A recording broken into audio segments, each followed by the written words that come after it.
میں نے حضور کے اس قول سے بھی کہ ما امنہ الا منافق وما خافہ الا مومن، نفاق کا خوف ہوتا ہے صرف مومن کو اور اس سے اپنے آپ کو محفوظ سمجھتا ہے، امن میں سمجھتا ہے صرف منافق۔ اور یہ دو واقعات ذہن میں رکھ لیجئے تو اس سے اندازہ ہوگا کہ ہمیں بھی اس بات کو بالکل یوں نہیں سمجھ لینا چاہیے یقین کے ساتھ کہ ہمارا نفاق سے کیا سروکار۔ ویسے جیسا کہ میں نے پہلے عرض کیا تھا الحمدللہ ہم منافق نہیں ہیں، لیکن یہ نہ سمجھیے کہ ہم منافق ہو نہیں سکتے۔ آج کی کیفیت پر اللہ کا شکر ادا کیجئے، لیکن یہ کہ وہ چیز ہے کہ جو حملہ آور ہو سکتی ہے۔ آج کسی کو ٹی بی نہیں ہے، اس کی کیا گارنٹی ہے کہ کل نہیں ہو سکتی؟ تو دل میں انسان جھانکے، اول تو یہ کہ اپنے طرز عمل کا جائزہ لے، کہیں نفاق آ تو نہیں گیا۔ اگر محفوظ کرے کہ نہیں ہے تو پھر یہ ہے کہ کم سے کم آئندہ کے لیے اللہ سے دعا کرتا رہے۔ اس کے لیے ضروری ہوگا کہ سمجھیں کہ نفاق ہے کیا۔ جس مرض کی علامات آپ نہیں جانیں گے، آپ کو کیسے پتہ لگے گا کہ ہو گئی بیماری مجھے لاحق ہو گئی؟ جس کو ہم اپنی اصطلاح میں سمٹمز کہتے ہیں، انہی سے تشخیص ہوتی ہے نا۔ سمٹمز کیا ہیں؟ اب یہ میں آپ کو دو حدیثوں سے سمجھانا چاہتا ہوں۔ اس کو ہمارے علماء نے نفاق عملی سے تعبیر کیا ہے۔ میں اپنی تقسیم تو بعد میں عرض کروں گا کہ میں کس طور سے سمجھانا چاہتا ہوں کہ نفاق کی قسمیں کیا ہیں، لیکن علماء نے ایک اور طریقے سے اس کو سمجھایا۔ بات سمجھانے کا فرق ہے، حقیقت وہی ایک ہے۔ انہوں نے یوں سمجھایا کہ ایک نفاق ہوتا ہے عقیدے کا نفاق، ایک ہوتا ہے عمل کا نفاق، نفاق عملی اور نفاق فی العقیدہ، یہ دو تقسیمیں کی ہیں۔ اور نفاق عملی سے تعبیر کیا ہے اس چیز کو کہ جو حضور صلی اللہ علیہ وسلم کی ان حدیثوں میں آئی ہے۔ یہ حدیثیں، اتفاق کی بات ہے کہ میں نے حال ہی میں ایک مضمون لکھا تھا جس کی دو قسطوں میں اشاعت ہوئی جنگ میں۔ دیکھیے ایک حدیث ہے، دونوں یہ حدیثیں جو میں سنا رہا ہوں آپ کو، یہ متفق علیہ ہیں، یعنی بخاری میں بھی ہے مسلم میں بھی ہے۔ اور یہ میں پہلے کہہ چکا ہوں کہ حدیث کا کوئی درجہ اب اس سے اوپر نہیں۔ متفق علیہ روایت جس کو کہہ دیا جائے کہ جس کی صحت پر امام بخاری اور امام مسلم دونوں کا اتفاق ہے، اور یہ چوٹی کے محدثین ہیں، تو گویا کہ کوئی شک نہیں اب ہمیں ہو سکتا اس حدیث کی صحت میں، اس کے درست ہونے میں، حضور کے کلام ہونے میں کوئی کلام نہیں ہو سکتا۔ وہ دونوں روایتیں کیا ہیں؟ عن ابی ہریرہ، حضرت ابو ہریرہ رضی اللہ تعالیٰ عنہ سے روایت ہے، قال قال رسول اللہ صلی اللہ علیہ وسلم، کہ اللہ کے رسول صلی اللہ علیہ وسلم نے ارشاد فرمایا۔ اب یہاں سے حضور کا جو اپنا قول ہے شروع ہو رہا ہے۔ کیا ہے؟ آیت المنافق ثلاث، منافق کی تین نشانیاں ہیں۔ کیا ہیں؟ اذا حدث کذب، جب بولے جھوٹ بولے، واذا وعد اخلف، جب وعدہ کرے خلاف ورزی کرے، واذا اؤتمن خان، اور جب اس کے پاس امانت رکھوائی جائے خیانت کرے۔ یہ الفاظ تو ہیں بخاری اور مسلم دونوں کے۔ آیت المنافق ثلاث، منافق کی نشانیاں تین ہیں، جب بولے جھوٹ بولے، وعدہ کرے خلاف ورزی کرے، امانت رکھوائی جائے خیانت کرے۔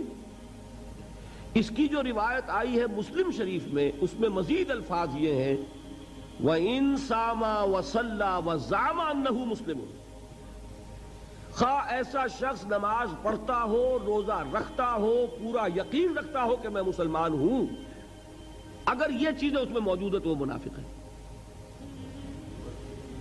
اس میں تو بہت زور پیدا ہو گیا۔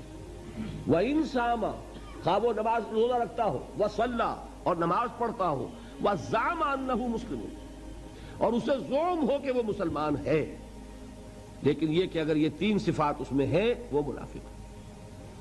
دوسری حدیث سنیے، یہ بھی متفق علیہ، اس کے راوی ہیں حضرت عمر کے صاحبزادے عبداللہ رضی اللہ تعالی عنہما، وعن عبداللہ ابن عمرو، نہیں یہ حضرت عمرو ابن العاص کے صاحبزادے ہیں۔ ایک حضرت عمر ہیں خلیفہ ثانی جن کا واقعہ میں نے آپ کو سنایا، وہ عمر ہیں۔ ایک عمرو ابن العاص ہیں جو گورنر تھے مصر کے، اس میں واو آتا ہے، لوگ عمرو پڑھ دیتے ہیں اس کو، وہ غلط ہے۔ عمرو واو نہیں بولے گا اور عین پر زبر ہے، یہ ہے عمر، حضرت عمر رضی اللہ تعالی عنہ خلیفہ ثانی فاروق اعظم، اور وہ ہے عمرو ابن العاص، میم پر جزم ہے، عین پر زبر ہے۔ تو حضرت عمرو ابن العاص کے بیٹے کے نام بھی عبداللہ ہے، ان کی روایت ہے قال قال رسول اللہ صلی اللہ علیہ وسلم، وہ فرماتے ہیں کہ نبی اکرم صلی اللہ علیہ وسلم نے ارشاد فرمایا، اربعن، چار خصلتیں ایسی ہیں، من کن فیہ کان منافقا خالصا، کہ جس میں وہ چاروں ہوں گی وہ تو کٹر منافق ہوگا، خالص منافق۔ اب کوئی لفظ مشکل نہیں ہے اس میں، اربع یہ آپ سب جانتے ہیں، چار چیزیں، من کن فیہ جس میں وہ ہوں گی، کانا منافقا خالصا وہ خالص منافق ہوگا۔ اس خالص کا ہماری زبان میں کٹر جو ہے وہ صحیح مفہوم ہے۔ ومن کانت فیہ خصلۃ، اور جس میں ان میں سے ایک خصلت ہوگی، منہن ان میں سے، کانت فیہ خصلۃ من النفاق تو اس میں نفاق کی ایک خصلت ہوئی۔ اب اس کو آپ خود کیلکولیٹ کر لیجئے، 4 سے 100% منافق ہو گیا تو 1 سے 25% ہو گیا، 2 ہے تو 50% منافق ہے، 3 ہے تو 75% منافق ہے۔ یہ تو اس کے ہیں فل ان دی بلینکس۔ حضور نے 2 چیزیں بیان فرما دی، جس میں چاروں ہے وہ تو منافق ہے خالص 100%، جس میں ایک خصلت ہے اس میں اسی نسبت سے نفاق موجود ہے۔ وہ 4 کیا ہیں؟ 3 تو وہی ہیں جو اس حدیث میں آئی، ایک مزید فرمایا اذا اؤتمنا خانا، جو وہاں آخری تھی وہ یہاں شروع میں ہے، جب اس کے پاس امانت رکھوائی جائے تو وہ خیانت کرے، وَإِذَا حَدَّثَ كَذَبَ جب وہ بولے جھوٹ بولے، وَإِذَا عَاهَدَ غَدَرَ جب کوئی معاہدہ کرے تو بے وفائی کرے، معاہدے کی خلاف ورزی کرے، اور چوتھا بس سنیے، وَإِذَا خَاصَمَ فَجَرَ جب کہیں جھگڑ پڑے کسی سے تو آپے سے باہر ہو جائے، کنٹرول نہ رہے اسے اپنے اوپر، اس کو زبان پر کنٹرول نہ رہے کہ جو منہ میں آئے بک دے، جو زبان پر آ جائے کہہ دے، اور جذبات پر قابو نہ رکھ سکے۔ آخر اختلاف تو ہو ہی جاتا ہے، لیکن یہ کہ اختلاف میں بھی انسان وہ ہے کہ جو اپنے آپ کو قابو میں رکھے۔ تو یہاں چوتھی صفت یہ بیان کی، اذا خاصم فجر، فجر کے معنی پھٹنا، یہ فجر جو ہے پاؤں پھٹنے کو فجر کہتے ہیں۔ رات کی تاریکی کا پردہ چاک ہوتا ہے اور وہ دھاری نمودار ہوتی ہے، فجر ہے، والفجر ولیال عشر، تو پھٹنا اس میں ہے۔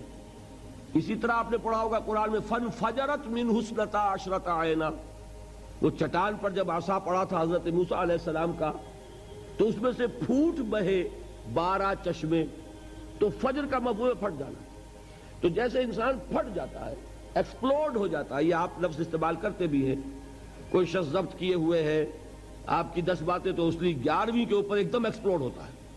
تو یہ بھی در حقیقت ایک خصلت ہے نفاق کی، کہ آدمی اپنے اوپر کنٹرول نہ رکھ سکے، اور یہ کہ پھر اس کو کوئی ہوش نہ رہے کہ جو بات میں کہہ رہا ہوں مجھے کہنی چاہیے کہ نہیں۔ یہ ہے 4 وہ خصلتیں کہ چاروں ہو تو منافق خالص، ایک ہے تو اسی نسبت سے نفاق۔